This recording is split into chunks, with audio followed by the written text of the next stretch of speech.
You're listening to the Options Insider Radio Network.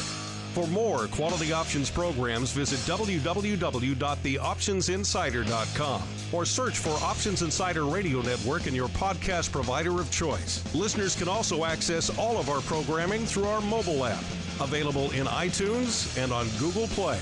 Don't forget to follow along with your favorite programs and submit your own questions for the hosts at twitter.com/options, facebook.com/theoptionsinsider, or via questions at theoptionsinsider.com.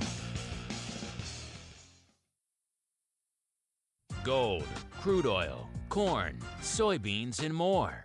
With so many tradable products, the futures options market can be an intimidating place. How can you possibly keep track of the latest trading developments across so many different products? Don't worry, we've got you covered.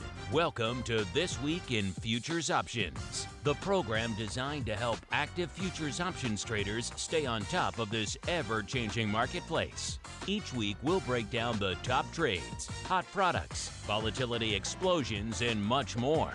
This Week in Futures Options streams live every Friday at 3 p.m. Central, so be sure to check out our live stream via the Mixlr app. That's MIXLR. Or join our live chat room at mixlr.com/options-insider. Whether you're an experienced veteran or a newcomer looking to separate the wheat from the lean hogs, This Week in Futures Options has the information you can't find anywhere else. This Week in Futures Options is brought to you by QuickStrike, options pricing and analysis software. QuickStrike offers powerful and flexible options analysis and pricing tools via an easy-to-use web-based interface. View prices on outright options or spreads with comprehensive page-level analysis controls. Build trades, manage risk, or explore historical volatility. QuickStrike has you covered, with market data reports ranging from open interest to the term structure of volatility. QuickStrike is the perfect addition to your trading toolkit. Learn more about QuickStrike at bantix.com. That's BANTIX.com. And don't forget to follow us on Twitter at QuickStrike1. That's QUIKSTRIKE1. And now, get ready to break down the latest futures options trading activity. It's time for This Week in Futures Options.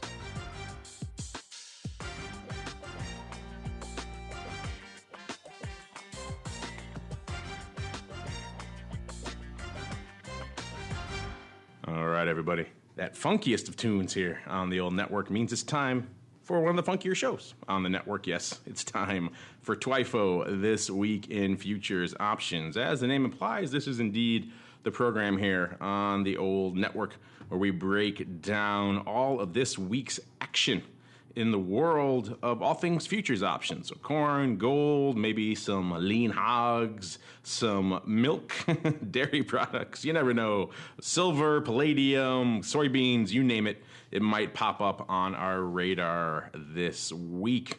My name is Mark Longo from theoptionsinsider.com, as well as, of course, from the ever-exciting Options Insider Radio Network. If you like this program, well, we got a lot of archives in store for you first. Check those out, theoptionsinsider.com, or wherever you find this program, iTunes, TuneIn, Stitcher, even via our app, available for all the major app stores. Just search for Options Insider Radio. You'll find it in there. And the app's also one of the best ways to get the archives for a lot of our shows. I know a lot of the platforms, depending on where you get access to the show, your iTunes or your TuneIn, they may limit how many episodes you can see at a time. The app's going to have the whole suite there, so you can pick and choose your favorites. And, of course, download them, maybe hopping on a plane like Nick is, and right after the show here, and you want to download some episodes, take with you on the plane. Well, the app's got you covered. And, of course, via the app, you can always hit us up with your questions, your comments, your insights. We love to hear from you guys. And, of course, a little bit of a change up today in the old schedule. If you're saying, wait a minute, if you're listening live, you can join us live, Mixlr, MIXLR, usually every Friday, 3 o'clock Central, 4 p.m. Eastern. A little bit earlier today for a couple of reasons. First off, the Cubs have taken over all of Chicago, so it's now or never in terms of show times here. And then B, Nick's got to hop on a plane to parts unknown in a little bit, so we needed to move it up. So I apologize for changing the schedule's been all over the place for this show. Don't worry, we'll have it locked down in a little bit. And speaking of Nick, he's joining me here actually in studio today. My cohort, my partner in crime for all things futures options, Mr. Nick Howard, the founder of Bantix Technologies and creator of a little platform we like to use around here quite a bit called Quick Strike. Nick, welcome back to the Options Insider Studios. Sorry about the time change again, off to New York, but I think I was digging the 1:30 episode last week personally, but we'll go back 1:30, 3 o'clock, whatever you say. You're like in 1:30 now, huh? All right, so we'll see what how the schedule shakes up, listeners. But TWIFO coming to you at a time to be determined sometime next week. Stay tuned for that. In the meantime, though, we're going to dive right on in to the program itself, the program proper. Let's kick things off. I don't know, Nick, what are you feeling in your bones? A lot of action in two of our primary products. What are you feeling, crude, or are you feeling gold first? What are you feeling? Well, I think I'm feeling a little crude, so let's go with oil. You are a crude fellow just on a given day anyway. So let's start there. All things WTI, of course, is our product of choice, listeners. And, of course, you guys can follow along not just with us on the Mixlr live stream, but also if you want to generate your own live reports of what's going on for the week that was in futures options, head on over cmegroup.com/TWIO this week in options. If you type that in, you'll get access to exactly what we're looking at here, which is the past week in whatever product of choice. You can choose whatever you want. You want to dive into deep in some dairy product or WTI or gold, have at it, and it'll give you all the same data we're looking at here, just updated for whatever time frame you're looking at it for. You'll see the past week in action. And the past week has been pretty active in a couple different products. Let's start off in crude. Crude taking it on the chin this week. Most of the months off, about 5 or so handles out there in the futures. So we're back down after all that talk about is the 50 handle going to hold? Is 55 the next kind of fulcrum, the next inflection point? Are we looking at the 50-60 strangle slash risk reversal versus the old 40-50? Well, it seems like we're back in that 40-50 with, again, the at the money being right around the 45 handle again out there in WTI. So we're seeing most of the futures off nearly 5% this week, a pretty pronounced sell-off. And, of course, all of that moving down towards the richer portion of the volatility skew. The put wing means that vol is ticking up, and depending on where you're looking at on the term structure, up about 4 points across the board there. So a pretty healthy uptick in all things crude vol this week. Remember, crude vol was kind of at a recent low, so it didn't take a lot to bump it up over the past week, and that's clearly what we saw going on this week. In terms of open interest, actually a fairly active week, Nick, up about 6% in terms of OI this past week, which is, again, an indicator of a very robust volume week out there this week. Crude, kind of the gift that keeps on giving. It never really seems to slow down, at least for the length of time we've been doing this program. There's always something popping off in crude every other week. And, of course, yet again, the lion's share of the volume coming in that front month DEES contract. Still has about 12 days to go, with about nearly 60% of the volume coming in DEES. Again, WTI, always front month heavy, doesn't spill over into the weeklies for a variety of reasons that we've kind of explored in the past, but still a bit of an interesting puzzle here in all things crude. And if you're wondering yourself, hey, what was the most popular option? What was the hot option out there in crude this past week? If you were saying puts, you were on the right track. It was indeed the DEES 45 put, so pretty much right where we settled out here for the week, right around the 45 handle, leading the charge with about 44, nearly 45,000 contracts, pretty heavily tilted towards the earlier part of the week, with about 10, 11, and 15,000 coming up on Monday, Tuesday, and Wednesday. Lighter volume the rest of the week, 5,000 on Thursday, only 1,700 today. So there was pretty much the lion's share of that nearly 45,000, a third of it coming out Wednesday alone. So very active in terms of all things WTI. So puts very much leading the charge today, followed by the 40 puts with about 43,000 going up there. A little bit more evenly distributed with, again, Wednesday being the big day, 15,000 going up on those DEES 40 puts, 9,000 today, nearly 10,000 and 10,000 yesterday. So heavier towards the latter portion of the week. Go figure, Nick. It's the 45 puts lighting it up earlier in the week, the 40 puts lighting it up later in the week. I guess people moving on down to different strikes as the underlying drops. And then then the 50 calls out in D's, number 3, very, very neck and neck, 44,000, 43,000, and 42,000 for our top 3 out here in WTI this week. And that one also very heavily skewed towards the early portion of the week, with about 12,000 coming on Wednesday, about 11 on Tuesday, and about 8,600 on Monday. The rest of the week, much less volume. So again, 42,000 on those 50 calls out there. So it's kind of been interesting to watch this ever-present push and pull, I should say, this tug of war here.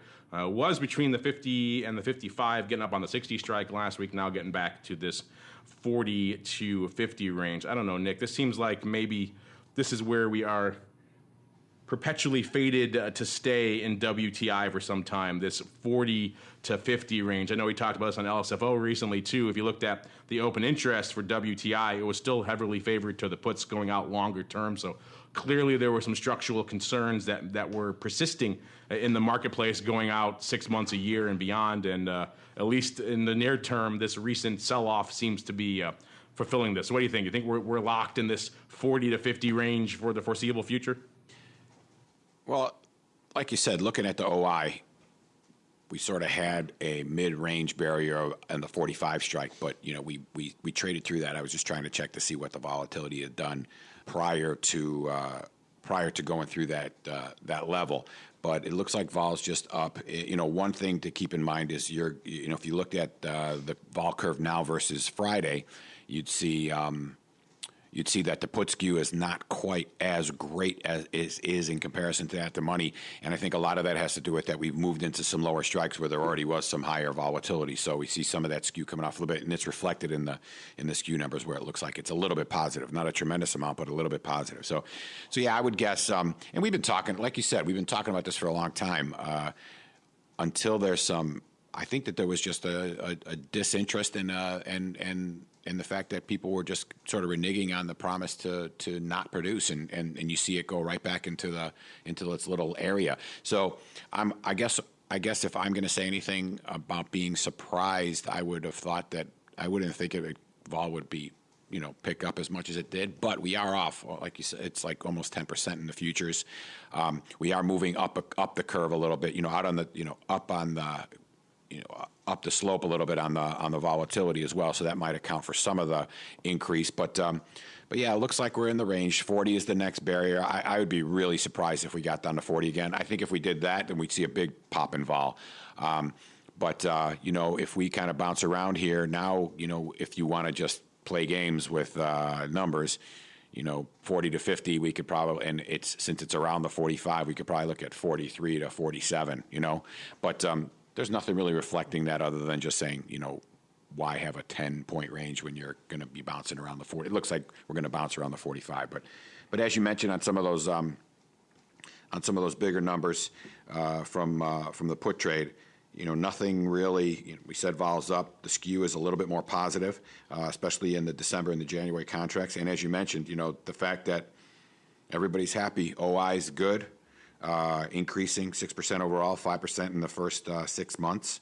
So, and some good openings. I think if you look at it just from a most active open interest opening, and you could see this on the report. And if I'm repeating something, I apologize. But 53 call, big opening in the 53 call, and that's on a week that we're down, and a big opening in the January 37 put. So people are taking a look, and again, when I see this kind of thing happen, not really knowing a great amount of detail about the fundamentals, it just feels like we're range bound. And as you mentioned, volatility was a little low, so you get in a pop. So it's not like it's you're pushed to new levels. But I think we're going to have to wait and see if we keep going.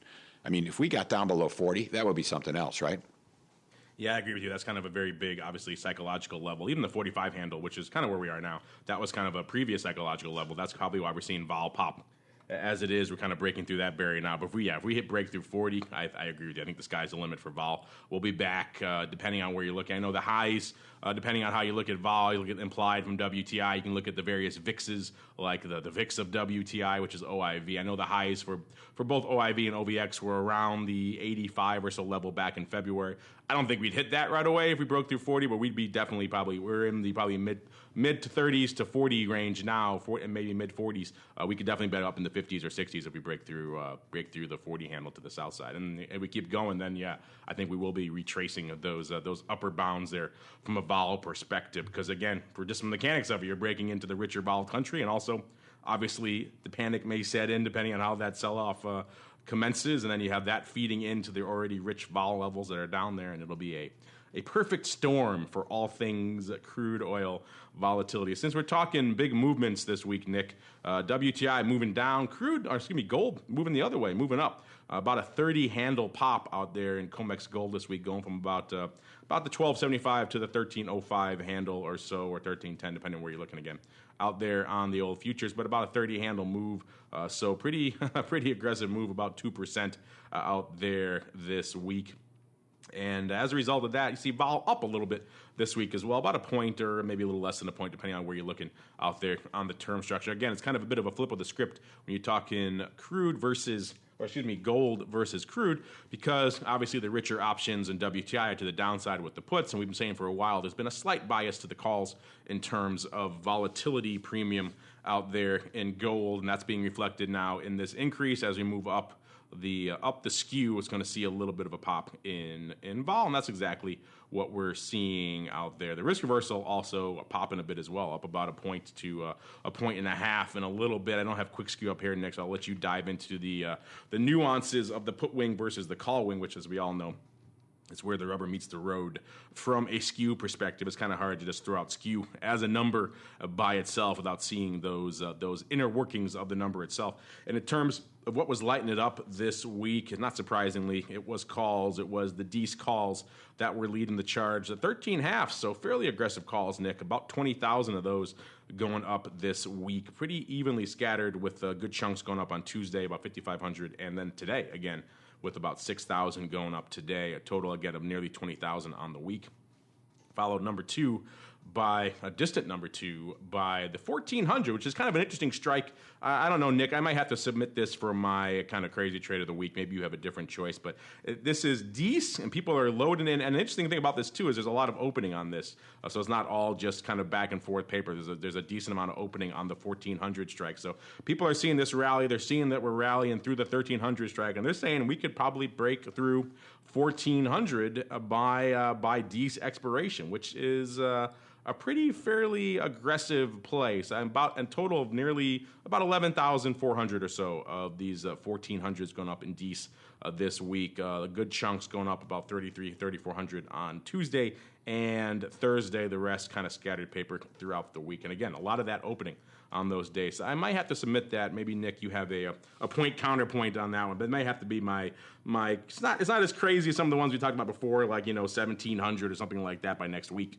But in terms of the amount of movement that needs to pay off and the fact that a lot of that is opening, I may have to go with those Dees 1400s in gold. And then number three is the 1300 calls out there, which, as we know, is kind of the at the money / in the money strike right now, with about 11,000 of those bad boys lighting it up. Again, pretty fairly evenly broken up throughout the week, with the exception of today. Not a lot lighting it up out there on that strike today. And there were some puts on the board as well. Not a ton, but the 12 half puts were the number one put of the week, with about 9,000 total. About a third of that coming on Thursday, about 3,300 or so going up on Thursday out there. Again, a lot of that opening out there as well. So interesting stuff pretty much across the board. Open interest also up pretty aggressively. Not surprising. You see a decent move in the underlying. You're going to see a pop in OI, this time to the tune of about nearly 6.5% out there this past week. And again, as it is with a lot of these products, including gold, it's the front month is where the action is, to the tune of nearly 60% of the paper going up out here in Dees this past week. So that's kind of our quick overview of gold. Nick, I know you're taking a deep dive into the quick skew over there. So what's catching your eye out there in gold this week, in addition to this pretty large pop up there in the underlying? Yeah, I think to piggyback on your call mention of the 1400, you're going to see if you jump into if you click on the 1350 call into December and the most actives on the volume section, well, at least on the advanced version of the TWIFO report, you're going to see that there's some steady increases in OI across the call spectrum. So the leader is the 1350 call, and what you'll notice there is a great deal of open interest change as well. And then you're going to get even, as you're stepping up, I think the 1320s are in there, and there's like a 1375. So it looks like the sentiment is for the upside. We talked about it last week, right? I mean, we thought we were pretty low volatility. We got a little bit of a spike here. We thought that we were at the bottom half of our range, so there was some good opportunity there to get in at a good vol, and also to take advantage of of a move back up. Our covered puts, our hedged puts would have done well again. I keep saying that over and over again, especially in these low vol environments, low end of a range. It's the same thing as being long a call and short the futures up at the high end of a range in a low volatility market. So I think it works. As far as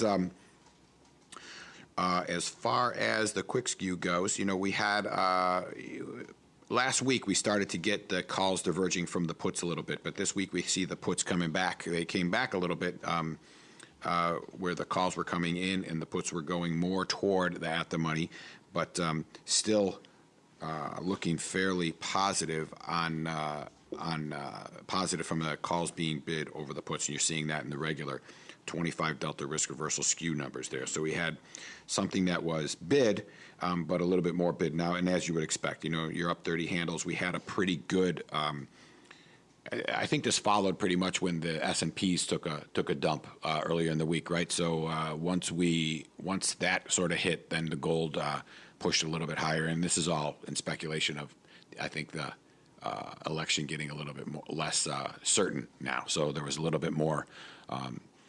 Well, we had the Fed not do anything on top of it as well, right? So that's going to bring people back into the shiny stuff as well. So yeah, it's I think we're in for it's Friday, right? We got one more trading day or two more trading days for the election, so it should be pretty interesting. Maybe what else could we look at? I mean, it's not like it was exciting when we were talking about Brexit and there was the downside puts were so bid and there was something to watch here. Yeah. I don't know that we have that. It's more of a general increase in volatility. Some of this run up in gold maybe could be concerned about maybe some sort of dastardly event coming out of our election. I guess that depends which side of the aisle you fall on, which is the more dastardly event of the two. But it has been a general increase in volatility, and that seems to be settling. That bit of unease seems to be settling across a variety of products. Speaking of volatility, we got a listener question regarding this in a different area. So let's get right to it now with some futures options feedback. It's time for your questions, comments, and insights. It's time for Futures Options Feedback. Submit your questions at twitter.com/options, facebook.com/The Options Insider, stocktwits.com/Options Insider, or via questions at theoptionsinsider.com. You can also submit your feedback via our Options Insider Radio Network mobile app, available for iOS, Android, and Kindle Fire devices. You can even ask your questions live every Friday at 3 p.m. Central via our Mixlr chat room. So grab the Mixlr app or just search for Options Insider at Mixlr.com. That's MIXLR.com.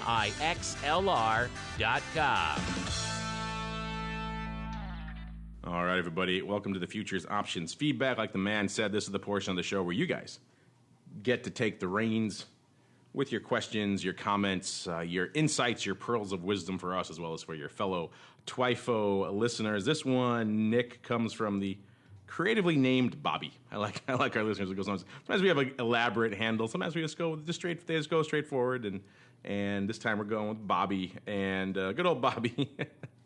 I like that. Bobby asks, I've noticed moves in the currencies lately. Is this increased volatility good for premium sellers in currency options? This came in like a week or two ago, so we haven't had a chance to get to it till now. I just was pulling up some currencies while the music was playing there, looking at the old TWIFO/TWIO report here to see how it's playing out this week for our friend Bobby. And we're seeing a little bit of a spike.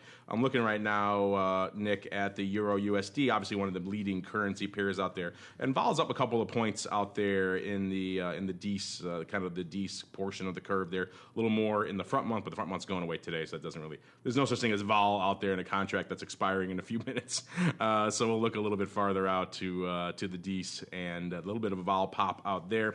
Similar story out there in the pound U.S. dollar. That's been another one that's been exhibiting a little bit more vol of late. Some news coming out of Britain regarding the Brexit again this week. So that's going to contribute a little bit more to the currency vol over there of late. Kind of a mixed story for a pound dollar this week. But I kind of agree with them net over the past few months, certainly post-Brexit and going back a little bit farther post the whole Swiss franc debacle. Currencies have been far more exciting from a volatility perspective. Prior to that, for the better part of the last decade, there was a reason we didn't talk about currency vol very much on any of our programs because it was kind of a lost decade. It wasn't the most exciting of places to be. And now fast forward a year or two, and we're seeing a market change in that. And again, it kicked off with the whole Swiss franc debacle, and then now the Brexit really kicked it into high gear. I think it kind of depends, Nick, too, about, he asked, is this increased volatility premium good? It kind of depends how the vol comes to you, really. If it comes in an explosion of volatility, aka right after the Swiss franc, aka the black swan of black swans, I've heard that referred to by a lot of currency traders, as well as we saw when we did our show post-Brexit, vol was exploding. That kind of increase in volatility, if you're a premium seller, not so much a good thing. You don't really want that because explosions in vol, they're going to come back to bite you if you're selling a lot of volatility. So in that sense, that increased premium, not so good. But in the sense of a general increase in volatility kind of across the board, kind of a rising tide lifts all boats types of narrative, that is in general a good thing for you because, if you're selling whatever it could be, you're selling, your cash secured puts, your covered calls, your strangles, your straddles, your iron condor, whatever you're using to sell premium, in general, a higher level of volatility is going to increase and equate to a higher level of premium, which is going to increase your returns over time on those strategies. Now, of course, the flip side of that is more vol means more underlying movement, so your chances of getting whipsawed in certain positions will increase. So that's why in those types of environments, you probably want to favor the more risk-mitigated type strategies, the spreads with wings, the condors versus just your naked puts and that sort of thing. But that said, in general, increased vol tends to, as long as it's a nice reasonable increase and not an extreme explosion, tends to accrete to higher premiums and more returns going forward for premium sellers. Mr. Nick, what do you have to say here for our friend Bobby, who's interested in higher vols in the currencies? He's been noticing that at least lately. And what does that mean for, I guess, guys like him who are premium sellers out there in FX? Well, I was trying to take a look and see what we had out there from a historical standpoint on the reports. Now, keep in mind, remember, as you're looking at this stuff, if you go to data display settings, you can go back in time and take a look at. We added, I think, a couple weeks ago. You can see, this week, last week, the week before that, the month up to date, last month and the month prior. So, or last month and this month. So take a look there. And I was trying to find something that was interesting by going back and look. And I think it's important to mention. If you are out on the report, if you are watching the currencies, you have to remember that the old standard American version of the options, which is the first choice in any quick strike menu, is going to be the stuff that's rolling off, and now they're going to the 2 p.m. fix European-based ones. So when I go and look at those for the month, we are seeing a little bit of a pop now still. They didn't exist really prior to that, so we can't really tell, but there is a recent pop. And like Mark said, if you're getting sort of this sustained up move in volatility where it gets to a point where you feel like it's overbought, then that's probably a decent sale point. But if you're going to just get a pop, that's not necessarily, although it depends. If you're watching it on a regular basis, you might think a pop is the place to go, but and then sell from there. But yeah, increased vol is always a chance to look at selling volatility. It's not necessarily a reason to sell volatility because, remember, when you're looking at volatility, you have to see where it is in comparison to where it's been, right? So what's the underlying doing? What's the underlying done historically? What's vol been doing lately? And in terms of both the at-the-money and the vol skew. So you want to keep an eye on those things and sort of evaluate it from a view of the whole scene as opposed to just looking at a particular number, right? So if it's a low vol environment and it pops, you may want to wait a little bit longer because it's low and it might have room to breathe on the upside a little bit. If it's a little bit higher and it pops, then it might be a better opportunity. But yeah, it's always a chance. Watch your strikes and then watch your position. All right, Mr. Nick, that music means we come to the close of yet another exciting episode of TWIFO. Good advice. I've always said that many times, that the volatility has to have a context. Volatility, a number by itself, is kind of meaningless without the context of what the underlying is, the skew and that sort of thing. And as you mentioned, kind of the regime that you're currently in. So they always have to take the context of volatility in mind before you start blasting it out. But in general, I think those higher levels will accrete to you over time, depending on how it comes. Good question, Mr. Bob. You got questions? Hit us up. You know how to hit us up via the Mixler chat, via the website, via questions at theoptionsinsider.com, at Options on Twitter, however you like to get at us. The Options Insider on Facebook, at Options on StockTwits. No shortage of ways for you guys to hit us up. But we got to kind of cut it off there. A little bit shorter show this week. That's all we got time for. Nick's got to hit a plane. But before we go, Mr. Nick, before you hop on your plane, you guys are always working on cool new features, new items, new developments over there in QuickStrike. What can our listeners look forward to in the coming weeks over there at QuickStrike? I think I mentioned last week, but it is now officially released as of Monday, is the cross-correlation tool out there on the QuickStrike tools portion of the CME Group website, also available in Essentials. So cmegroup.com/QuickStrike, drop the C in quick. And that is going to give you a nice look at how the benchmarks relate to each other from both an implied volatility and underlying volatility standpoint. So a good way to track the market and see if movement in one is going to not affect, or have a negative effect on another product. And we'll also, coming soon, if you are a block market option watcher, or if you're not, you're going to be able to watch the block markets a little bit more easily, because we're putting a nice interface in front of those trades and grouping those, showing a little bit of a price action history, as well as how those plot against the existing futures term structure, as well as the options trades that are happening there, and grouping them together. So some good stuff coming down the pike, and then some good new, solid, strong integrations with CME Direct are also out there and available as well. There you go, listeners. Check it out, cmegroup.com/QuickStrike. And if you want to just follow along with our reports, cmegroup.com/TWIO this week in options. And on behalf of Mr. Nick and indeed myself, I thank all of you out there in the listening audience for downloading and streaming. I know streaming a little bit of a challenge today. We're going to try to figure out the time for you and get it more locked down going forward. It has been at 3 o'clock. Maybe we'll move it up a little bit. We'll see. But plan for now for us being at 3 o'clock next week. And we'll see you then for more of This Week in Futures Options.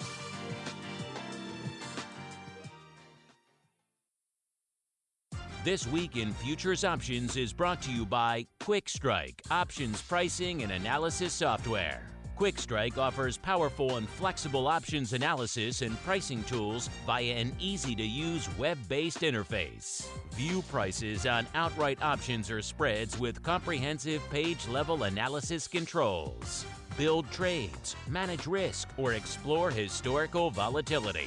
QuickStrike has you covered, with market data reports ranging from open interest to the term structure of volatility. QuickStrike is the perfect addition to your trading toolkit. Learn more about QuickStrike at bantix.com.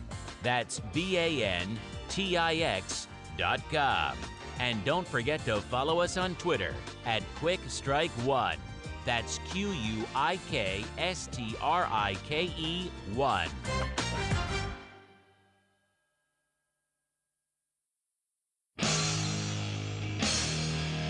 The preceding program was a production of the Options Insider Radio Network. For more quality options programs, visit www.theoptionsinsider.com or search for Options Insider Radio Network in your podcast provider of choice. Listeners can also access all of our programming through our mobile app, available in iTunes and on Google Play. Don't forget to follow along with your favorite programs and submit your own questions for the hosts at twitter.com/options, facebook.com/theoptionsinsider, or via questions at theoptionsinsider.com.